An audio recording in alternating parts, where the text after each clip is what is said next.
ошо биз азыр эмеде арендада турабыз, ал жакта ошол арендада иштейбиз. Анан бул жака уже акырындык менен өзүбүздүн цехти куруп атабыз. Азыр бүтөйүн деп калды. Ошол жакынкы 2 айдын ичинде толук бүтүп, ошол өзүбүздүн жаңы цехке киребиз. Миграцияга чейин ошол кайра эле ошол окууду бүткөндөн кийин Россияга барып эмгектендик. Россияда бир 7-8 жылдай иштедик. Андан келип Англияга 6 айга жумушка барып келдим. Ошол 6 айлык жумуштан келип ушул иштеп баштадык. Англияга ошол баргандын себеби бул жерде аппараттар жетпей аткан. Ошол жетпеген аппараттарды алып, толуктап, анан ошол жумушту баштадык. Ошол дагы акырындык менен оборудованияларды толуктап атабыз. Ошо миграцияда жүрдүк, көрдүк, көп кишилерди менен иштештик, кээ бирки орустардын ошо колунда иштедик. Ал эми айлыкка эмес, ошол өзүбүздүн жумушуң болсо, өзүңдүн бизнесиң болсо, ошол жакшы экен да, чем айлыкка иштегенден көрөчү.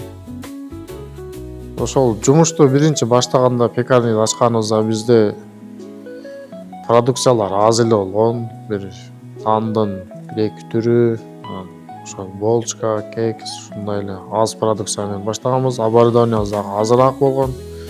Эми ушул азыр 3 жылдын ичинде оборудованиялар акырындык менен толукталып атат.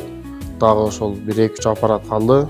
Ошолорду толуктасак, анан толуккандуу чоң цех болот.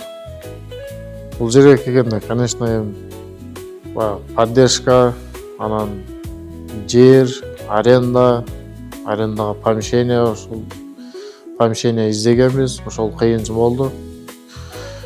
Кээ бирки жерлерге помещенияга барсак, өзүбүздүн помещение болгон эмес да, өзүбүздүн жер болгон эмес. Кээ бирки жерге барсак, мына свет маселеси, трёхпалатка деген ошо трансформатор жок болгон, помещениясы болгон, анан локациялары неудобный. Ошондой ошол эмеде помещение издегенде кыйналганбыз. Мен айтат элем, ошол миграцияда жүрө бербей, ошол миграцияда жүргөндүн ордуга бул жака келип аракет кылып, аз да болсо, башта кыйынчылыктар болот. Ошо кыйынчылыктарды жеңип, чыдап коюп иштесе, миграцияга караганда бул жерде акча табуу оңой, жеңил. Үй бүлөсү менен, үй бүлөсү алдында болот. Анан ошол миграцияда жүргөндө жөн эле жүрө бербей, ошол бир нерселерди үйрөнүп келсе дейм да. Келип, ал жерде үйрөнгөнүнү келип, Кыргызстанда өзүбүздүн жерде пайдаланса.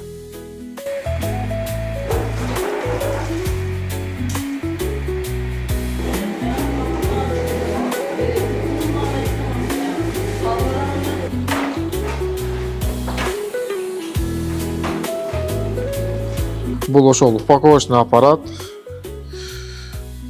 Муну менен ошол товарларды, нандарды, бизден чыккан бардык продукцияларды ушуну менен упаковка кылабыз. Бул жаныбызда турган бул эски печка. Уже буну көп жерлерде колдонбой калды. Биз дагы азыр уже заманбап печкаларга өтүп атабыз. Азыркы учурда ошол цехте заманбап печкалар турат. Азыр ушул дагы бир печкабыз калды эми, заманбап. Ошону алсак, ошону менен толукталат биздин оборудованиялар. Биз азыр ушул помещение чоң эме болгон, 200 квадрат метр болот. Бул жагы мындай жерден скалат, ун, ушундай май скалаттар болот. Бул жагда камыр кылган тестомес болот. Бул жерде ушул 8 метрлик стол коебуз. Бул жерде кыздар иштейт, 2 бетте. Анан бул төрүндө, бул жагына полный печкаларды жайлайбыз. Анан бул жагда экинчи бөлмөбүз бар. Ал бөлмө упаковочный даяр товарлар ошол жака чыгат.